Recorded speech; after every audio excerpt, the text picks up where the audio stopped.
लोकसभेच्या जागा जिंकण्यावरून आता पैस लागली आहे। आशिष शेलार आणि उद्धव ठाकरेंमध्ये ही पैस लागली आहे। 45हून अधिक जागा आल्यास ठाकरे राजकीय संन्यास घेणार का, हा सवाल आता उपस्थित होतोय। मवियाच्या 18 जागा आल्यास शेलार राजकारण सोडणार का, हाही मुद्दा उपस्थित झालाय।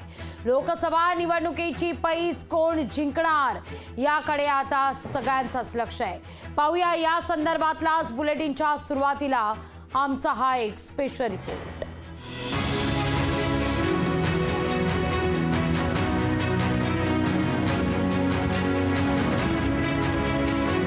महाराष्ट्रात गेल्या वेळेला तुम्ही 18 होतात आमच्यामुळे, आता महाविकास आघाडी म्हणून जरी उद्धवजी तुम्ही 18 आलात तर मी राजकारण सोडतो। लोकसभा निवडणुकीत कुणाच्या किती जागा येणार यावरून आतापासूनच पैजा लागले।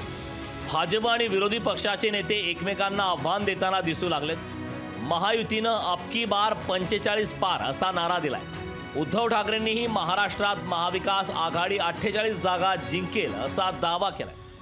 महाविकास आघाडीचा लिमिट स्ट्राइक रेट काय असेल? 48 द्या बॅनर लाईन 48 जिंकणार महाविकास आघाडी आणि फक्त महाराष्ट्रामध्ये, कारण त्यांचा 45 संपूर्ण देशाचा आकडा आहे, माझा केवळ महाराष्ट्राचा। उद्धव ठाकरेंच्या या दाव्यावर भाजप नेते आशिष शेलार यांनी थेट उद्धव ठाकरेंशी पैज लावले। महायुतीच्या 45 पेक्षा जास्त जागा आल्यास उद्धव ठाकरेंनी तरी राजकारण सोडावं।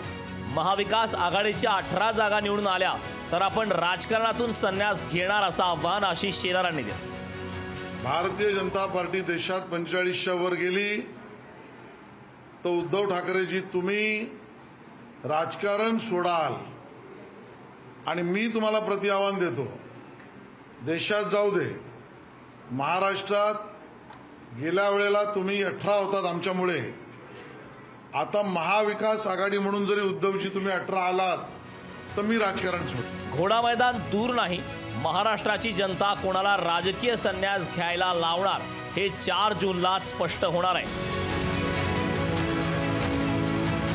स्वप्नील जाधवसह चेतन ननावरे, लोकशाही मराठी, मुंबई।